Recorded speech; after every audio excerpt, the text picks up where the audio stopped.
25 years of media excellence. Good evening and welcome to Newsnight. In this edition, Get Fund Administrator is taking on the Auditor General, Daniel Domelevo, as he rejects claims that Get Fund furnished him with a list of beneficiaries captured in the performance audit report, insisting the Auditor General failed to do due diligence in the execution of its mandate. It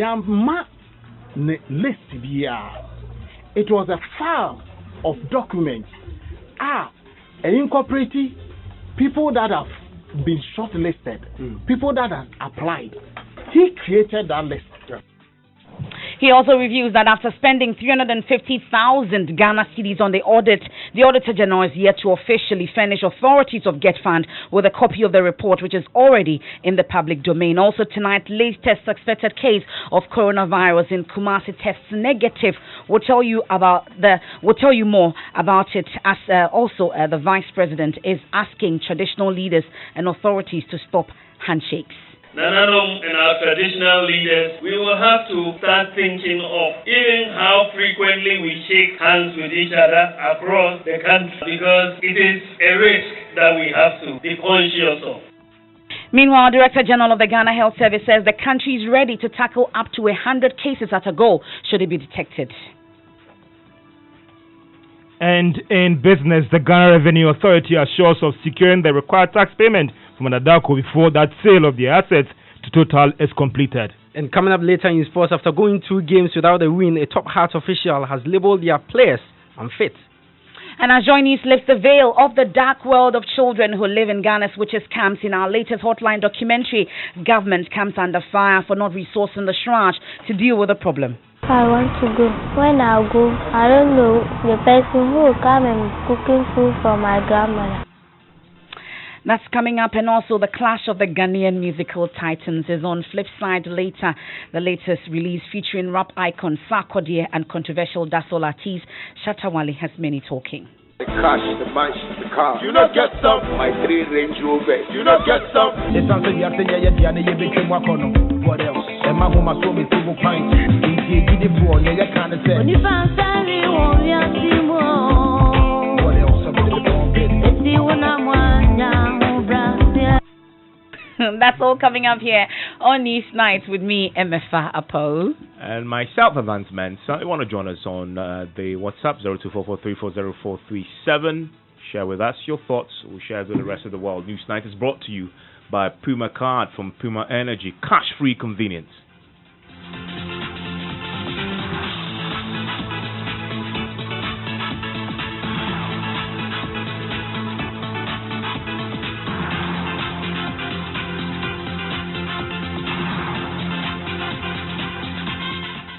And tonight, the Ghana Health Service has allayed fears about a suspected case of COVID-19 or the novel coronavirus case recorded in the Ashanti region. Well, the suspect showed symptoms in Kumasi over the weekend, shortly after his return from Germany, where over 100 cases have been recorded. But an emergency test conducted on him tested negative. That's the good news.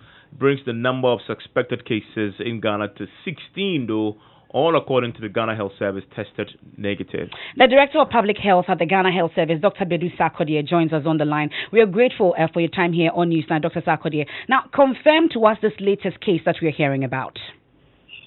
Yes, indeed. During the weekend, we had this report indicating that there is a suspected case of COVID-19 in Ashanti region, and quickly steps were taken to do the necessary laboratory investigation. Sample was taken, sent to the lab, and within a matter of about 6 to 12 hours, we had the report indicating that the case is negative, and we can say definite that we don't have a confirmed case in the country. And as we talk now, the total number of cases that have been tested come up to close to 30, and all these have been tested. And none pending now, all of them are negative for the COVID-19. And this 30 cases that you say tested negative, from which regions across the country? Where exactly did we test these cases, and where did we find them? Some of them we picked at the point of entry when they were coming at the airport. They had symptoms and situation that you could meet, that could meet their case definition. Immediate steps were taken, samples were sent to the lab, and we held on to such travelers until the report came being negative before they were made to integrate with the rest of the general population. So it is mostly at the various points of entry, a few of them in Accra, KIA, a few of them at other ground crossing, but majority of them from other areas within the country. Well, let's focus on this latest case, the Kumasi incident.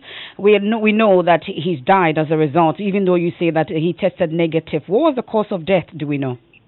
The important thing that you needed to establish was to screen for the priority disease conditions which could be of public health importance, and top among them included the COVID-19. That has proven negative.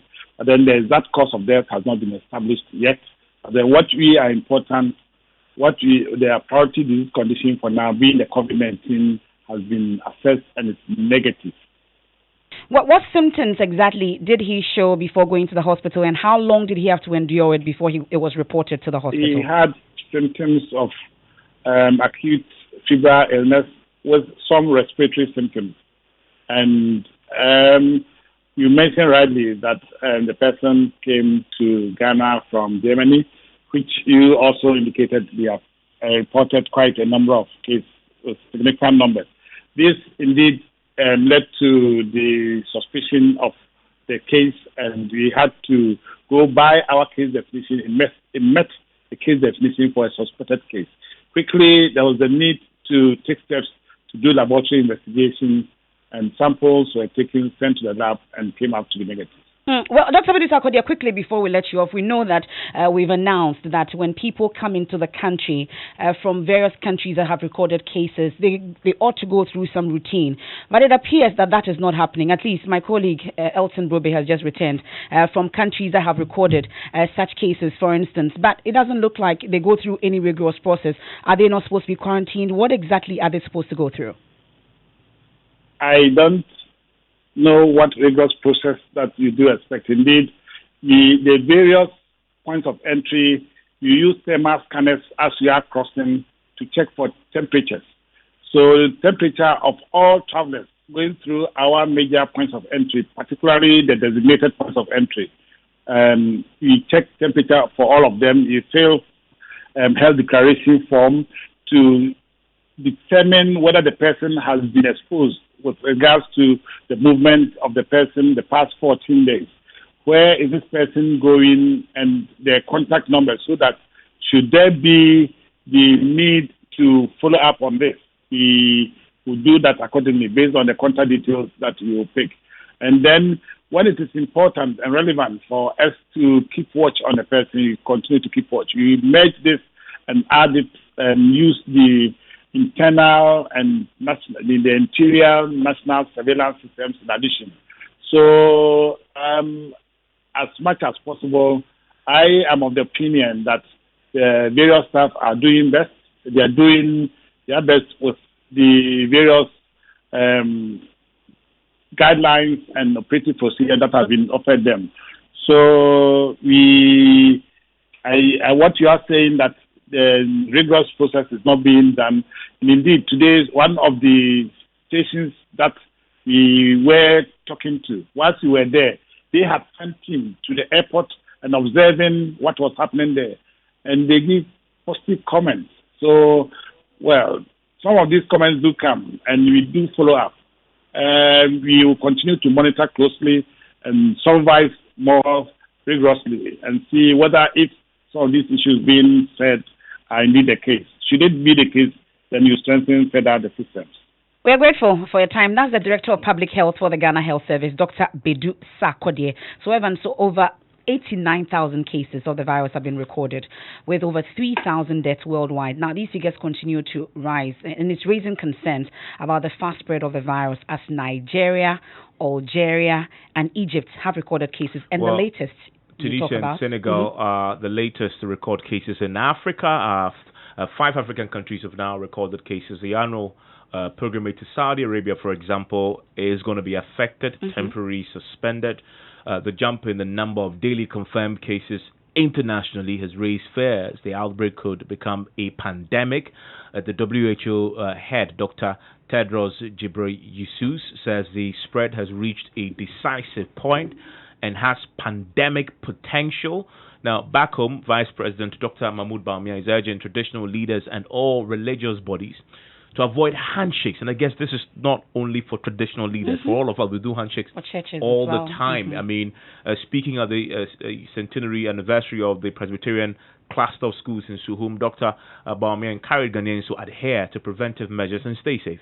This infection is largely spread through contact, and so many countries are taking measures. In Ghana, we cannot be oblivious. So far, government is taking measures, and the Ministry of Health has announced various measures that have been put in place to try to deal with this, should we have to deal with it in Ghana. Nananom and our traditional leaders, we will have to maybe start thinking of even how frequently we shake hands with each other across the country, because it is a risk that we have to be conscious of.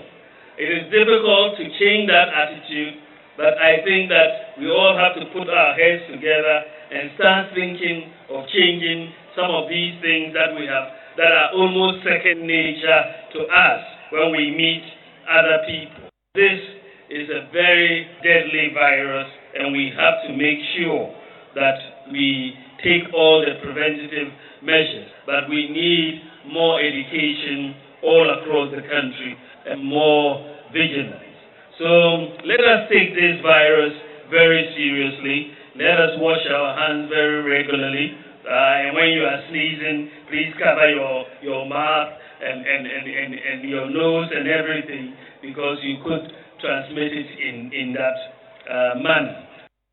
Well, that is the Vice President, Dr. Mahmoud Bawumia, there, and we all have to start taking precautions. I've seen people already attempting to purchase face masks and gloves, etc. It's better to be safe than sorry. Now, let's tell you the story about Norway, because we're just about to chat with my colleague who just returned from Norway, and the Norwegian Institute of Public Health has held a press conference recently, and it's been reported on Norwegian press, and they put the number of cases, coronavirus cases, confirmed cases in Norway at 19. As of Thursday, there was just one. So Thursday, just over the weekend, they have 19 cases. My colleague Elton Brobe just returned from Norway, having spent almost 2 weeks there. Yeah, with the president. With the president, joins us in the studio. Elton, when you had the first confirmed case of coronavirus, so you were in Norway when that case was confirmed? Yes, on Thursday. On Thursday. Right. Now it's 19. Right. That must give you cause for concern. Of course, it was quite scary. Norway has a population of 5 million. Majority of them live in the capital, Oslo. So one on Thursday and now 19 is quite scary. Now they announced on their national TV about the reported case, and then advised residents to adhere to the health standards that they had put in place, including the regular use of hand sanitizers, and then avoid shaking hands with people with suspicious trace. So on Thursday we actually left Norway on Friday. On our way out of the airport, there was no checks. We went through just like... You're taking it away, so... All right. No problem. So we went through just like any passenger. Yeah. Oslo to Amsterdam, the same. There was no checks apart from... so we didn't when it got to the airport, there's Schiphol, it was. Yes, in Amsterdam. Yeah. The no checks too. No checks too. I mean, it's not understandable because you were not entering into Amsterdam. Proper. You were within your transiting, so you were with, sure. But in Oslo, I was expecting that kind of checks, but it didn't happen. Apart from they asking you if you have a laptop, remove it, remove your belt and your pullover. That was all that we had to endure. But then from Amsterdam to Ghana on the KLM flight, about an hour before landing in Ghana, the pilot announced that per Ghana Health Service regulations, they were to, fumigate the aircraft. So they did that. After that, they gave everyone a But Ghana. that didn't happen when you were in London. At all, it didn't Amsterdam. happen. It didn't happen at all. Okay, As a matter of fact, as a matter of fact, from Kotoka all the way to Norway, it was just like traveling on any normal day. So important. When you were entering to Norway, there was nothing. There was nothing. I mean, obviously, then there wasn't any case in Norway. Absolutely. I mean, but even that, yeah. Right. So an hour before London, they gave us the immigration form and then the Ghana Health Service form. And then so there are two forms now. Two forms, actually. There's a Ghana Health Service form in addition to the normal one that you normally will get. So the Ghana Health Service form, demands that we state before coming to Ghana, if you've been to China, if you've been to any of the countries that have reported cases of COVID-19, and then also you have to indicate your seat number, your passport number, any other relevant information. Also to state whether you have fever, flu, or any other things that they have identified to be symptoms of coronavirus. So that was done. So when we landed at the airport, they had these thermal scanners. That actually delayed us going to immigration because so many people had come through KLM and other aircraft. So it became a scene because everybody wanted to go, but the health authorities wanted to ensure that they check everybody's temperature before allowing them go. I saw 5 stations at the immigration point. Yeah, the thermal scanners. So the temperature scanners are not the ones that they normally will hold, and the bullet ones, the gun ones that they will hold to your forehead. This is one that scans entire. No, the bullet one, and somebody behind the computer. Once you are before the bullet one, you see yourself in the computer, and then they are able to tell whether your temperature is above the 37.3. That is the normal standard. If it's above it, then you are isolated, and then you go through. I didn't see anybody, isolated. We all went through. At some point, when it became obvious that they had so many numbers to deal with, then immigration officers came in and started asking people to move to other stations so that they can fast track the process. Once that was done, we went through immigration, took my luggage, and I was out of the airport. Okay, so that presumably nobody had the temperature above the threshold, and so everybody passed. The time I left, everybody went through. I don't know whether after I left, some people. But considering that you had come from a country that had recorded a case, no special attention, nothing of that sort. Absolutely nothing. I mean, but there are a lot of questions there. Should you be isolating people just because they come from a country where a case has been recorded? For instance, I mean, it's a question we've asked. How many weeks there? They spent 2 weeks, and we need another 2 weeks for an incubation period for the signs to start showing. And Elton has some redness of eyes. That's not part of the system. So yes, we have.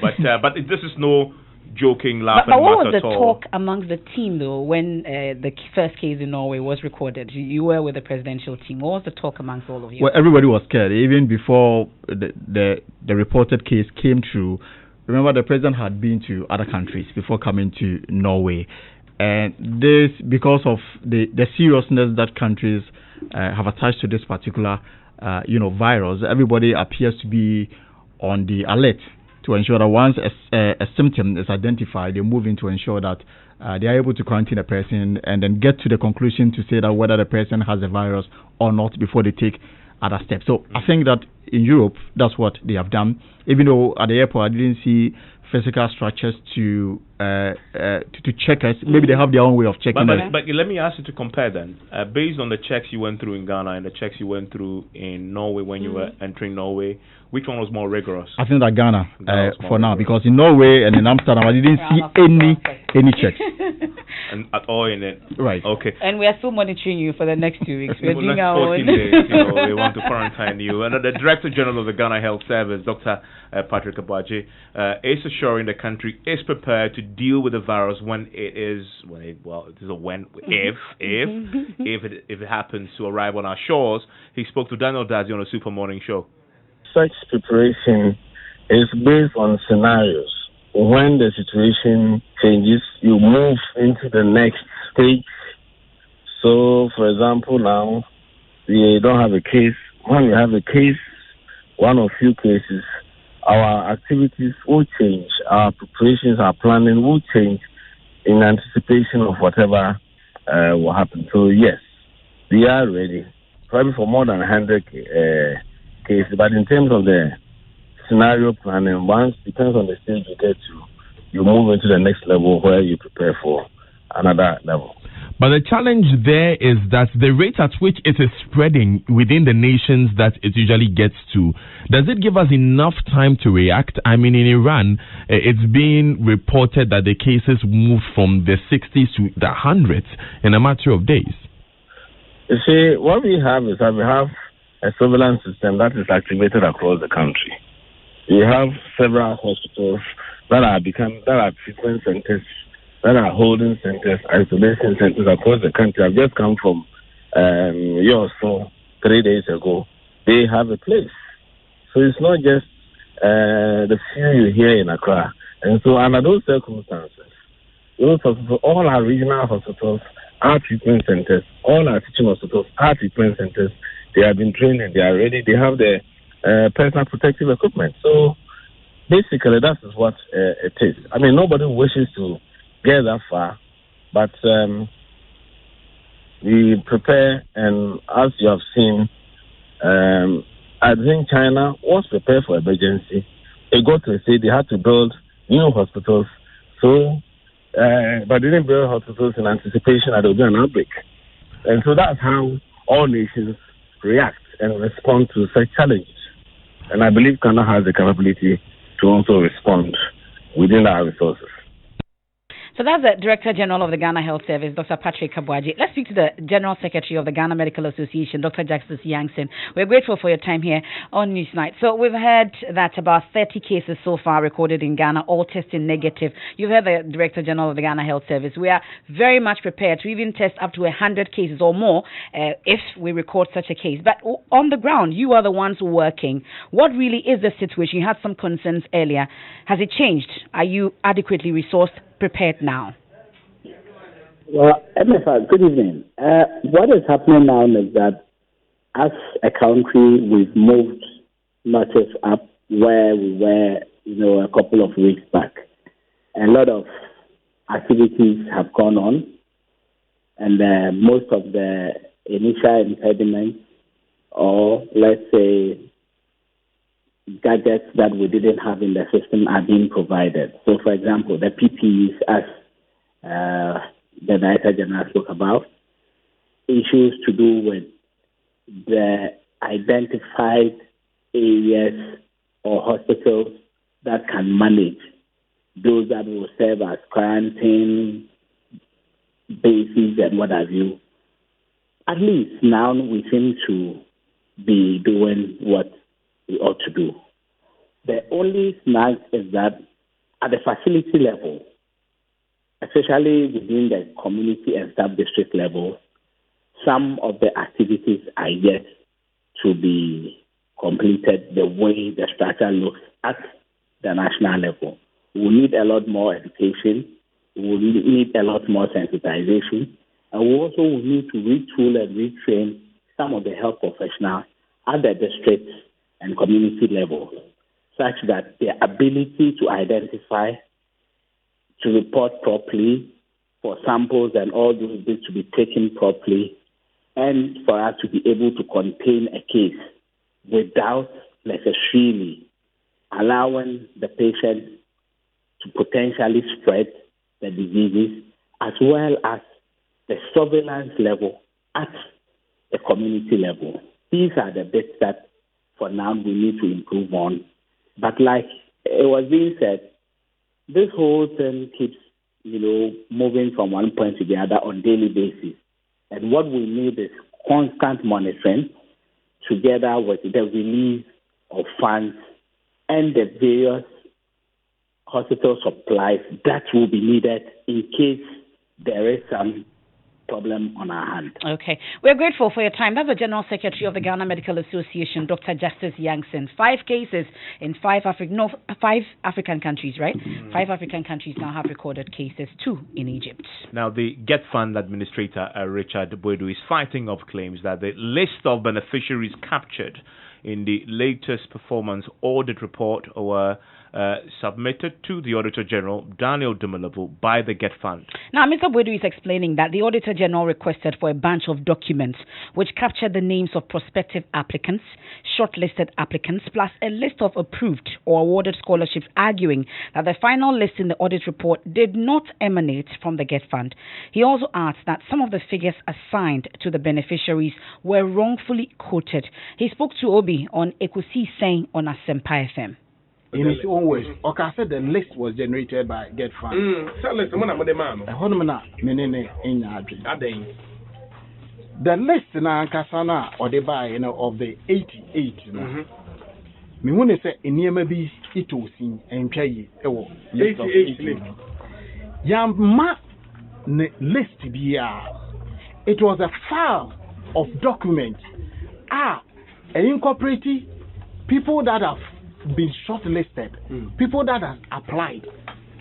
Any financial files, and a file, files, different various of files. Okay. Any demand say on working on it, and based on that, he created that list. Okay. A total huge numbers of scholarship applications. And on no picky 88. More a list of more apply, and as a moment a list of approved awarded scholarships, which is which? Nina any boom. That is what they requested. Into the whole document now. Into a be shortlisted.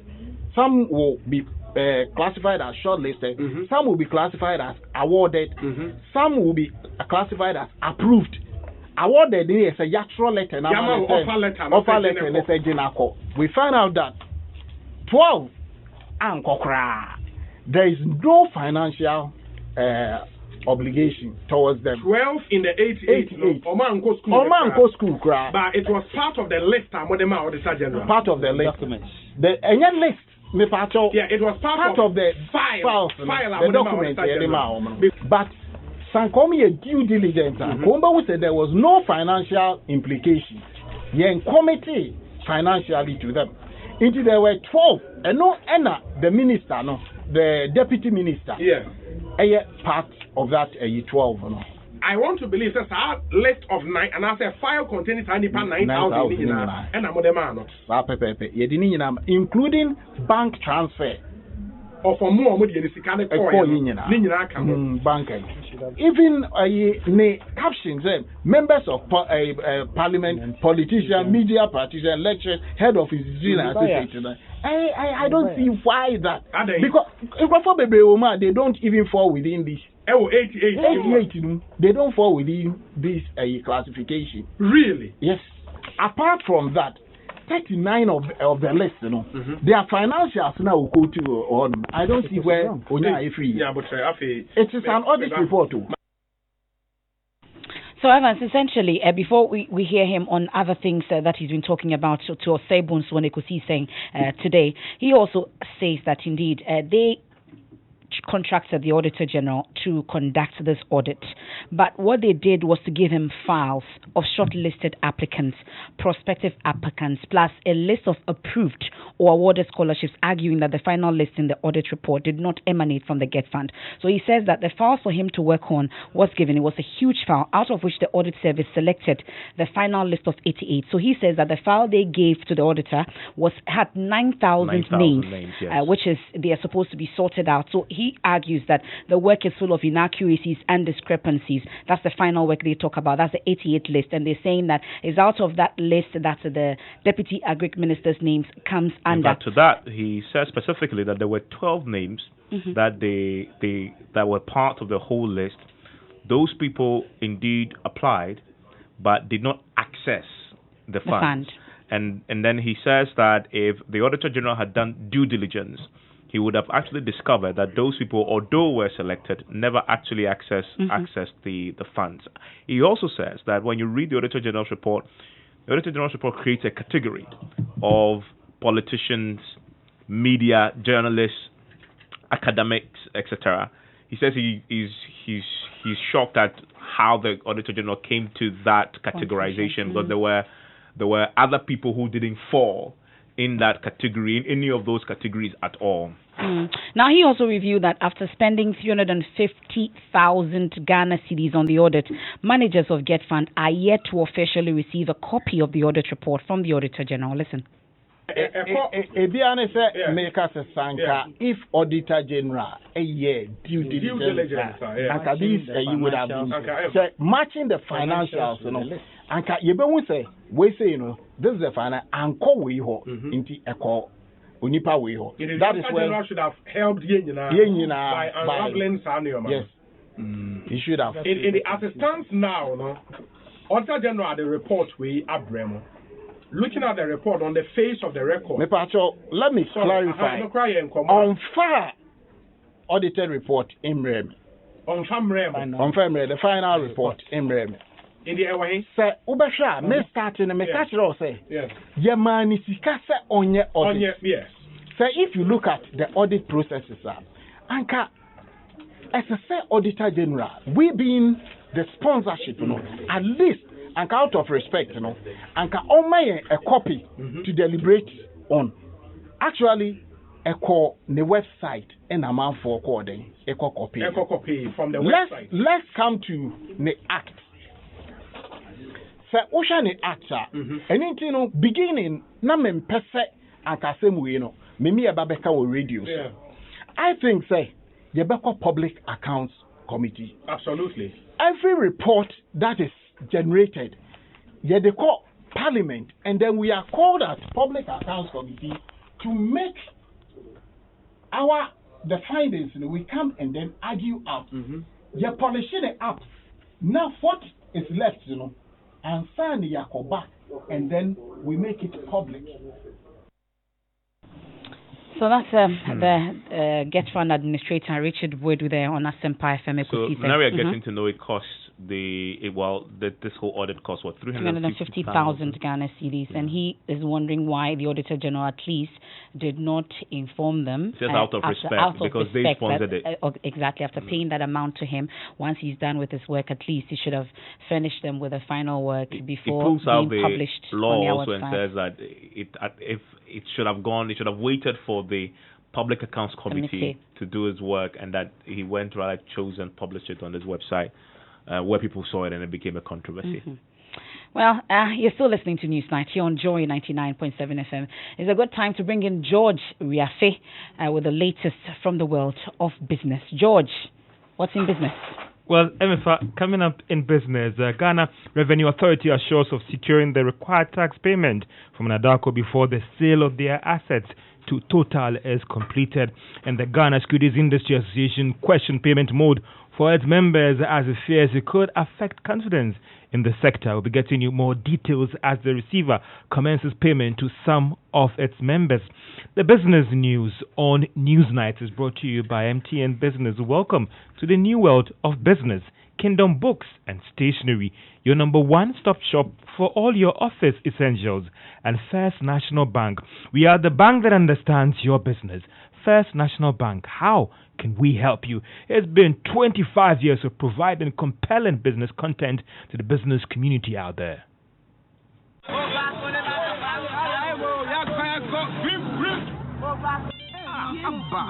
What kind of phone is this? Hey, Joe, it's the coloring to have a radio.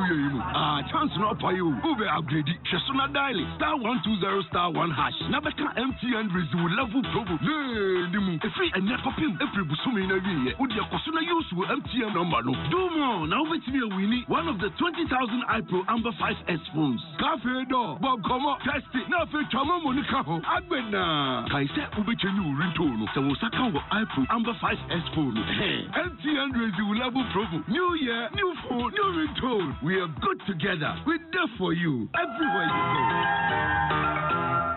We know it's important to create a productive and supportive working environment by investing in your employees' health. With a leading international track record, Apex Health Insurance is regulated and licensed by the National Health Insurance Authority to provide medical insurance services to institutional clients, families, and individuals. Apex Student Package and International Medical Solutions are all here to cushion you. Visit Apex Health Insurance Office at Zion House, Boundary Road, Chiashi or call 0501-683-914 or 0232 000-015. In Kumasi, we are located opposite Prempeh College, Sofo Line, and in Takrady, Apex Health, your preferred health insurer. Mr. Barr has big dreams for his business, Barr & Co. Limited, and his family, making them a reality man to long drives and queues. He's lost precious time struggling to pay his suppliers in China, Turkey, India, and other parts of the world. With the First National Bank global payment via our online banking enterprise, he now pays for all that in the convenience of his home or office, giving him time to focus on family and growing his business. Use our online banking enterprise to access Forex when you need it. It takes a bank that does more to help your family. So who's helping yours? First National Bank. How can we help you? Joy 99.7 FM, radio for the discerning listener.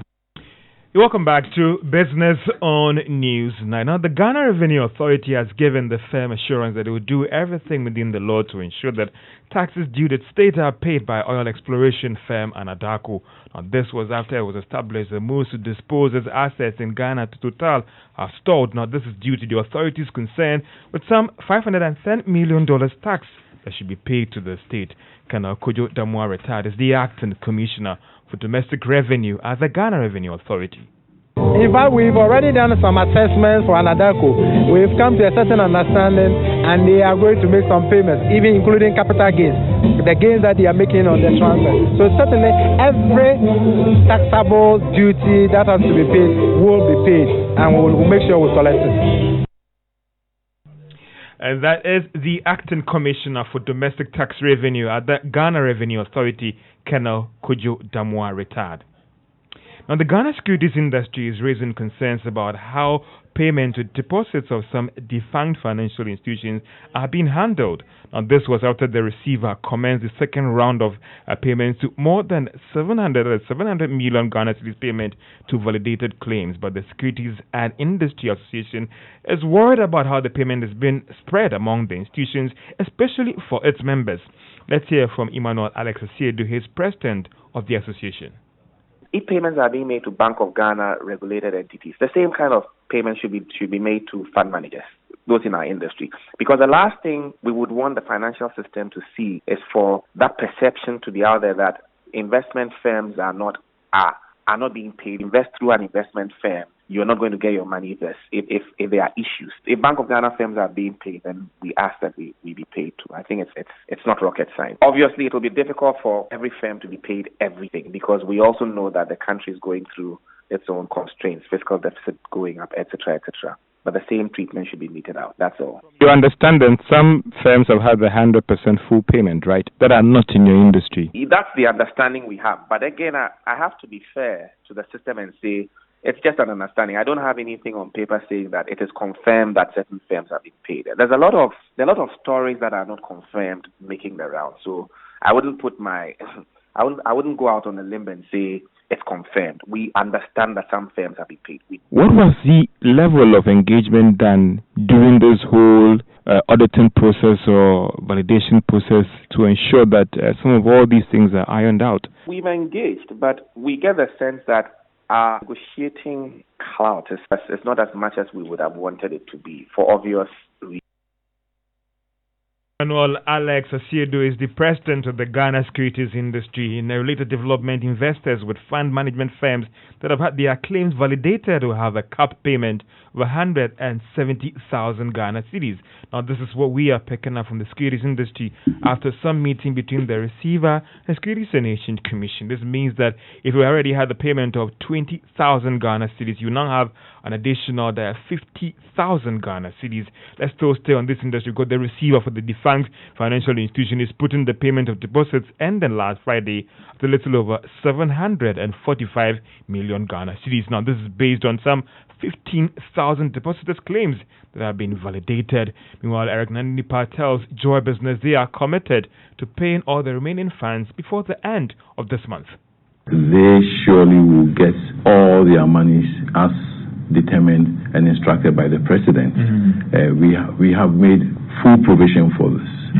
And within a month, not later than end of March, they will be fully paid for those whose claims have been validated. So I would ask for some restraints and they exercise some patience. That's a promise for Mr. Eric Nipa of PricewaterhouseCoopers. Indeed, with the strength and the power of PricewaterhouseCoopers. Eric Nipa is the receiver for some of the defunct savings and loans companies as well as the microcredit and the finance houses. Let's talk about food before the commodity research firm Isoko is forecasting further increases in the price of foodstuffs and commodities on the market. Now, this was captured in its latest commodities market update report, which gauges the prices of foodstuffs across the major markets in the country. Isaac Danso is the content manager at Isoko. You realize that within the month, it means that we would have done about 5 or 6 months without any harvest. That is for the south. And then about 3 or 4 months in the north without harvest. Looking at the way we store our commodities, you realize that we would have used all the supplies that we harvested. And so now we are depending on the very few that we're able to supply, that we're able to store to supply the market. So that is how come we are saying that in the next month, looking at the figures that we are getting and the prices that we are getting, we are expecting prices to also move a bit higher. Isaac Danso is the content manager at commodity research firm Isoko. Let's turn our attention to the stock market. And if you hold shares of Cowbank, it lost 2 pesos to close at 4 Ghana cedis, 82 pesos. Despite the sterling financial performance posted for last year, MTN shares lost 2 pesos to close at 68 pesos. Standard Chartered Bank also lost 2 pesos and is now worth 19 Ghana cedis. And that's all for Business on Newsnight. George, thank you very much. So, listening to Newsnight is on Joy 99.7 FM. Let's do a few of your messages. Emmanuel from Bubuashi. Seriously speaking, Ghana is not ready. I was at Kolebu yesterday and today at the Central Lab. It is still business as usual. People were coughing in there like no one's business. Just protect yourself with a face mask or a nose. What do you call it? Nose mask. Nose mask. Yeah. Okay. But is it available for sale? I know where to get one actually. Okay. Yeah, So please show me. I will. I know people have said they wanted the pharmacies, etc., to get it. But of course, that's an important part of protecting yourself. I pray to Almighty God that coronavirus would never exist in Ghana because we can't even treat malaria in Ghana. Not to talk of coronavirus. Moreover, in Ghana, our system is totally open and controlling it will be very, very difficult. That's from Righteous in Abuja and Keta. Kwesi Inebri says this is a time for African leaders to stop traveling. They will be the ones to bring in the coronavirus. Charles Little Jr. in East Legon is talking about the story that we tackled on Top Story. Says the situation in Sogakope is very worrisome and should not be treated weakly. The security agencies should beef up their game and be professional in calming things down. The people of Sogakope should exercise patience, he says. Some of your messages, there are loads and loads of them. I'll keep on sorting them out. Then we can go through more of the messages that you've sent in. This one also from Musa Abatwa in Kumasi says, even though all the cases tested negative, but still our preparedness towards unforeseen circumstances is not up to the task because governments are dragging their feet to commit funds to our preparedness. Let's move on to some other stories now. Specifically, we head to the Ashanti region as the NPP prepares for parliamentary primaries. Okay, now in the region, the secretariat there, in the Ashanti region, is vetting some 121 parliamentary aspirants seeking to contest the available 47 seats the region holds in parliament. The general secretary of the party, John Bodu, led a committee, has the ultimate say in determining who goes through after the 4-day exercise. Now, out of the 119 aspirants, 6 of them are contesting unopposed, including the majority leader and MP for Swami constituency, Osechi Mensah.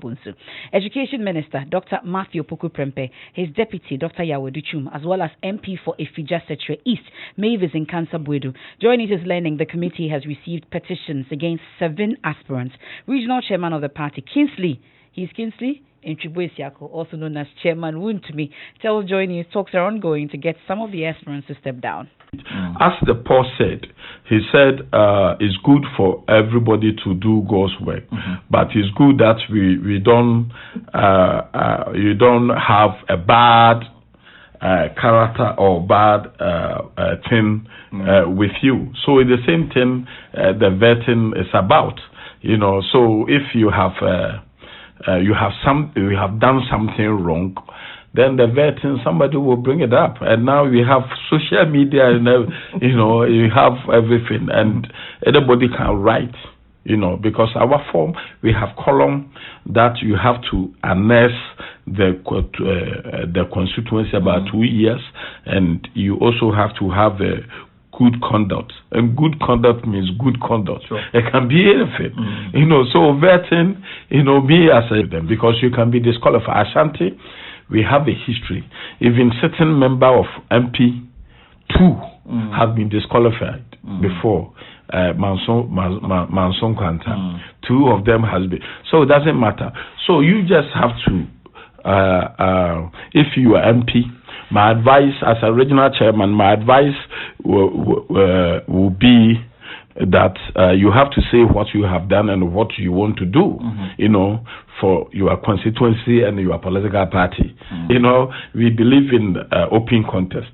You see, the same thing up to the first time aspirant or the aspirant who want to come and challenge the incumbent. You know, you have to be circumspect about your messages.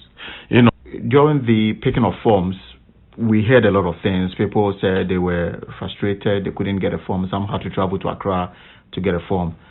Some managed to get a forms, filed their nomination, and they are now waiting to be vetted. Will you tell us that the vetting will be free and fair to everybody, and that whoever deserves to go through will go through? I can assure you. You see, when we say it's a vetting, it's a team. So we can assure you that the team that we are going to do the vetting is the team that nobody can convince. If you qualify, you qualify. If you don't qualify, you don't qualify. That's the chairman of the NPP in the Ashanti region, Kingsley Nchibwesiako. We can go live to the Hasta Lodge Hotel where the vetting is taking place, and Love FM's and Nanaya Ojima, who is monitoring the process, joins us on the line. Nanaya Ojima, walk us through the process for today.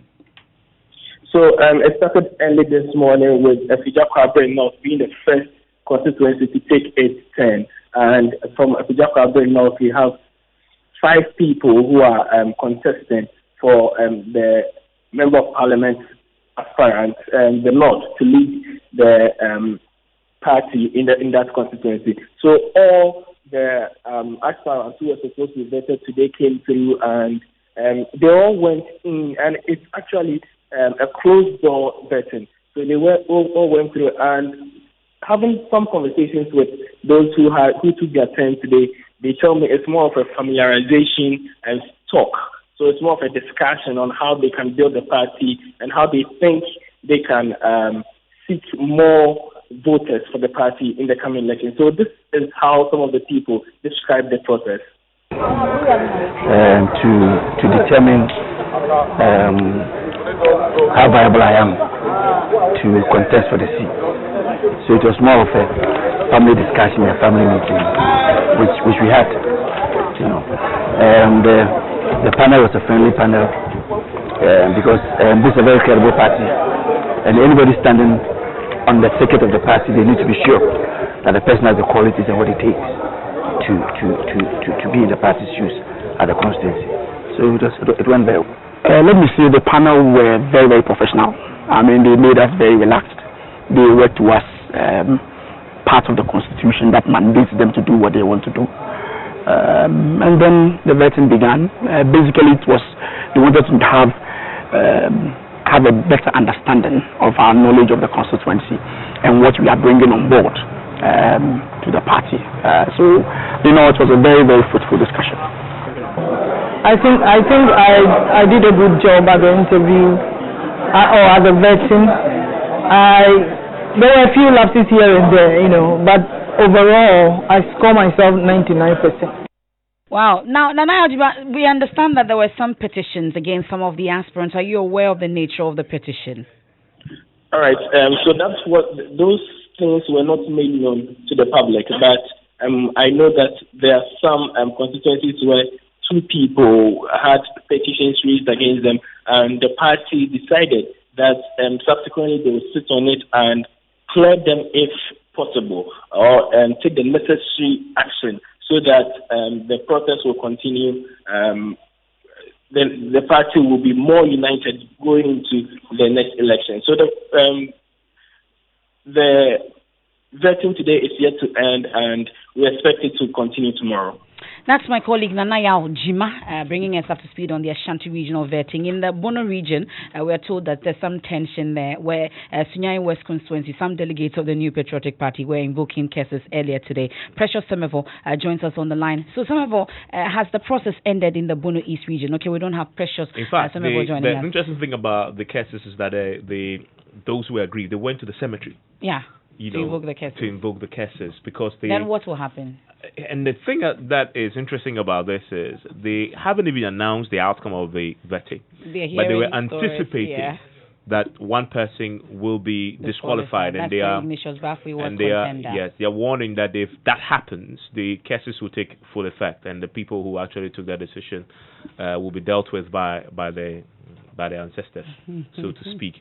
Let's do sports now, and Benedict is here with the latest. Hello, Benedict. Yes, Evans. Let's see if Accra Hearts of Oak will also go to the cemetery and check what's happening to their team, because they are winless in their last 2 matches. And Dr. Nyaho Tamaklo, who is a board member of the club, insists their players are unfit following their recent winless run. Now, the Phobians, for a second time in a row, failed to win a game as they drew 1-1 with Omina Sharks at the Accra Stadium yesterday. Now, interim coach Edward Nuoduma has been criticized by some of the fans, but Dr. Nyaho Tamaklo wants them to direct their anger towards the unfit and unfocused players. The coach is not our problem.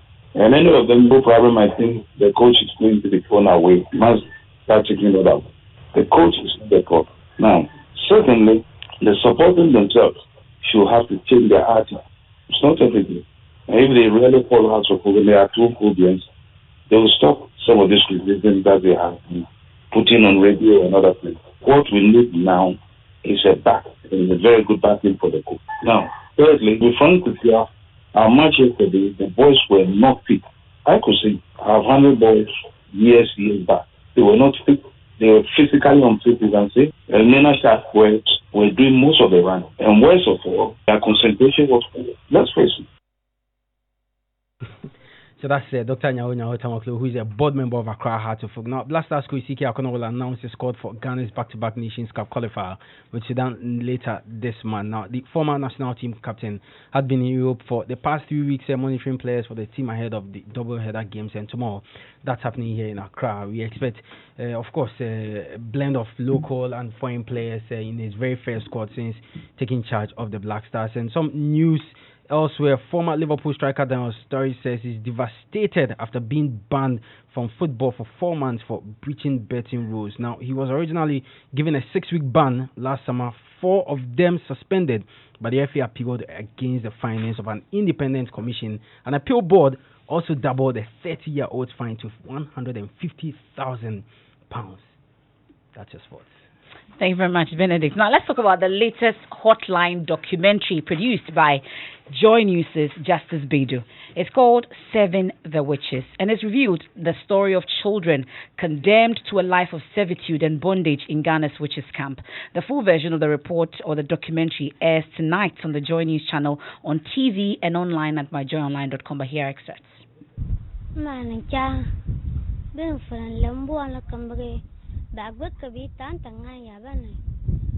I don't know anything about witchcraft.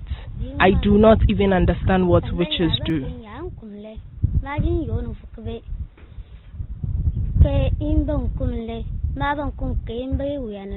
When I was coming here, people kept saying the woman I am going to live with is a witch. They said when I come live with her, I would die.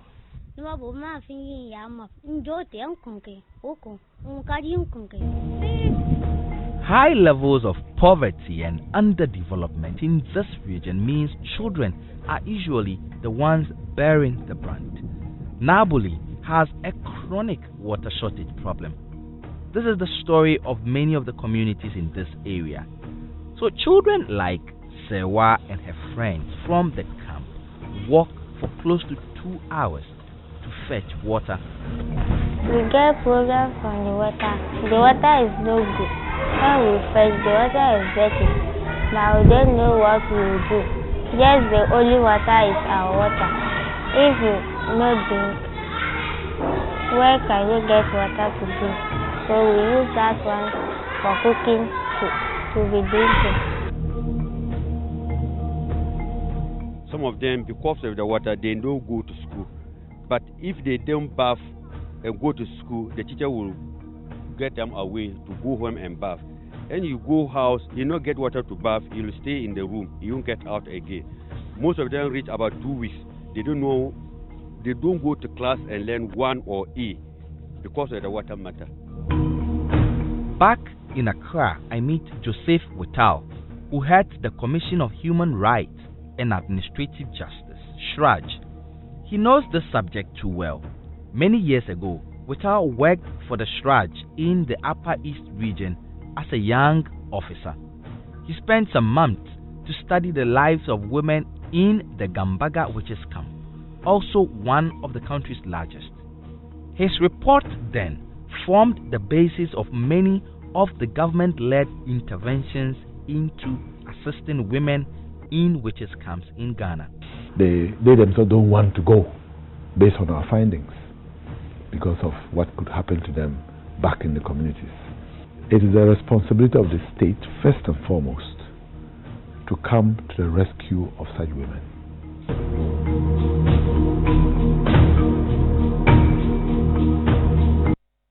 And the full documentary airs at 8:30 p.m. on the Joy News channel. You want to catch that. Now, it's Ghana Month, Evans. And throughout this month, Joy FM and the Multimedia Group will be bringing you stories on the country's rich culture through food, music, language, clothing, and identity from 16 regions in celebration of Ghana Month. I'm looking forward to the food part. Now, today we take you to the northern region for some history lessons on how 3 tribes there, the Dagombas, Mampusis, and Nanumbas, settled. Now, our lecturer is Dr. Joseph Kachi with the University of Cape Coast History Department.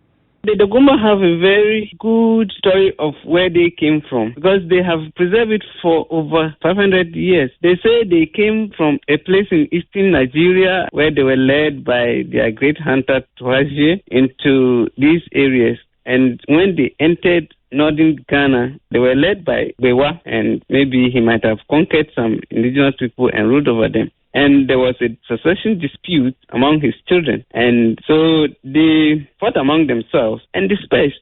And then these children were Situbo, Mantambu, and Tohogu. And each of them founded his own state. And that is how come we have the Nanumba, the Mampusi, and the Dagomba, all different states but very closely related. It is related that the Mampusi were the eldest, and up to this day, the Gomba and Anumba still recognize them as the eldest. Interesting. Where do you come from, Emefa? Amfuega, in the Volta region. I'll tell you when it gets to the Volta region. We are talking about the northern region. We can't dilute it. You're dressed in the northern smock. It looks good on you. Yeah. I'm dressed in a gas smock. This is Wulome. Yes, that's Wulome. Okay, but stay tuned for updates on our fantastic photos. Of course, we are conquering Ghana, and the Adum brands will bring you the Fufuo Party. The Joy Prime brand will lead the Made in Ghana Fair. Joy News will bring you insightful features. Asempa FM will be the hub for your indigenous current affairs news and information, whilst Hits FM will wow you with real Ghanaian entertainment. You want to stay with Joy for Ghana Month, joyfully Ghanaian. And Evans, how many casts do you have? 1, 2, 3, 4. I think I've lost count. No, I think it's about 10, right? Yeah, it's about that. I'm not even sure. Okay. But that has become an issue because there's a feud now raging between Star Cordier and guess who? Shatta Wale. Shatta released one on the tune just 2 days ago. Trying to call Sarkodie names, call Little Tips. And Sarkodie responded, yeah, not exactly him. He was featured on the track. And people are saying reading all manner of meanings into it as a response to Shatta Wale. Well, I guess it's what it is on the music front. And we'll leave you with that. But remember that Nana Sokwa is up next with That's My Opinion as we celebrate Ghana Month. Does freedom and justice apply to all Ghanaians? You want to stay for that opinion. I am Emefa Apawu. My name is Evans Mensah. The cash, the match, the car.